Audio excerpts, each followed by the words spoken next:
शर्म तो तुम्हें करनी चाहिए जो अपने बाप की सम्मान नहीं कर पाए। कम से कम इस बात को शर्म करनी चाहिए। किस प्रकार का आचरण होना चाहिए? हमने नाम नहीं लिया किसी का, लेकिन जो वक्तव्य कभी बोले गए हैं उन वक्तव्यों पे चर्चा तो होनी ही चाहिए। क्यों नहीं चर्चा होनी चाहिए? किस प्रकार की बात करते हैं जी? लड़के हैं गलती कर देते हैं, ऐसे भी बयान आए थे। Hello friends, welcome to my channel. पूरी जानकारी के लिए वीडियो पूरा जरूर देखें, स्किप करके ना देखें। देश के अंदर किस प्रकार का संदेश हम देना चाहते हैं, किस प्रकार के संसदीय आचरण है, किस लोकतंत्र की आप बात कर रहे हैं, फिर किन संसदीय परंपराओं की बात कर रहे हैं? वह दृश्य भी हम सब ने देखा, जो एक महिला राज्यपाल उत्तर प्रदेश की सर्वोच्च संवैधानिक प्रमुख का सम्मान नहीं कर सकते, मैंने और उनसे ये उम्मीद करना कि वो प्रदेश की आधी आबादी का सम्मान करेंगे। ये तो उनके शासनकाल के समय हुआ ही था, जब स्टेट गेस्ट हाउस की घटना घटित हुई थी।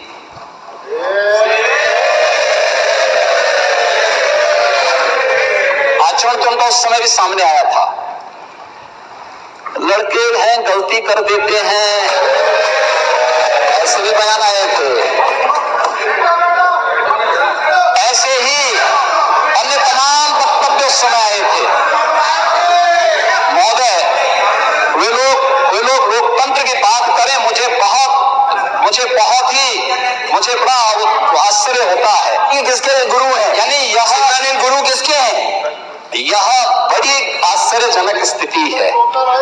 और महोदय, मुझे देख करके बड़ा आश्चर्य हुआ, ये लोग प्रदेश के अंदर सुरक्षा की बात करते हैं।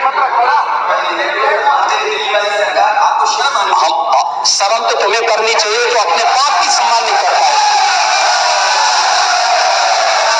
कम से कम इस बात को शर्म करनी चाहिए।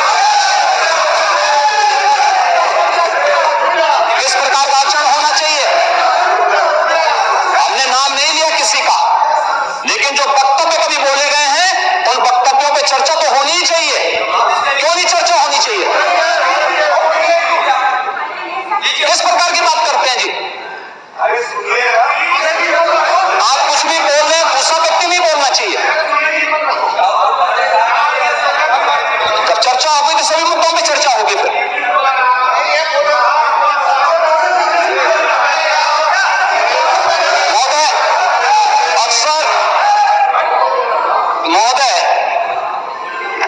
अक्सर जब हम लोग कई भाषण की चर्चा करते हैं तो कोई भी संवैधानिक प्रमुख सरकार की उपलब्धियों के बारे में चर्चा करता है और अपनी भावी योजनाओं को भी, सरकार की भावी योजनाओं की भी चर्चा करता है।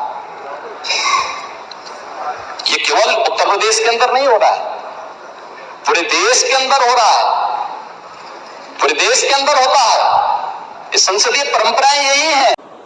माननीय मुख्यमंत्री जी ने क्या कहा है, एक एक बात को गौर से सुनिए। मुख्यमंत्री जी ने जो कहा है वो सही है या गलत है, आप सभी कमेंट करके जरूर बताएं। माननीय मुख्यमंत्री जी को क्या कहना चाहिए था, क्या नहीं कहना चाहिए था? मुख्यमंत्री जी ने जो कहा है वो सही है या गलत है, आप सभी अपनी राय जरूर दें। सरकार इतने गाजे बाजे के साथ और बजट में की हुई तमाम घोषणाओं के साथ आगे बढ़ रही है, आपको बहुत बहुत मुबारकबाद। लेकिन आगे बढ़ने से पहले ये जरूर सरकार सुनिश्चित कर ले कि पिछले कार्यकाल में आपने बजट के माध्यम से विभिन्न योजनाओं को आवंटित जो सरकारी पैसे में बंदरबांट किया है वो ना होने पाए, और अगर हो तो उसकी जिम्मेदारी कौन लेगा, ये पहले जरूर सुनिश्चित कर लें। कुंभ के नाम पर लगातार पैसा सरकार दे रही है, लेकिन मेरी विडंबना ये है और मैं ये नहीं समझ पा रही कि वहां पर कौन सा ऐसा सन्यासी है साधु संत हैं, कौन से ऐसे अखाड़े के पांडाल हैं जो वहां पर सरकारी पैसे पर रहते और खाते हैं। हमारा ये सौभाग्य है कि हमारे प्रदेश के मुखिया माननीय योगी जी स्वयं नाथ संप्रदाय से आते हैं। मैं नेता सदन से पूछना चाहती हूं कि यदि आपको ऐसे किसी सन्यासी, साधु संत, अखाड़े का नाम अगर याद हो जो सरकारी पैसे पे वहां रहता है तो मुझे भी बताने का काम कर दे।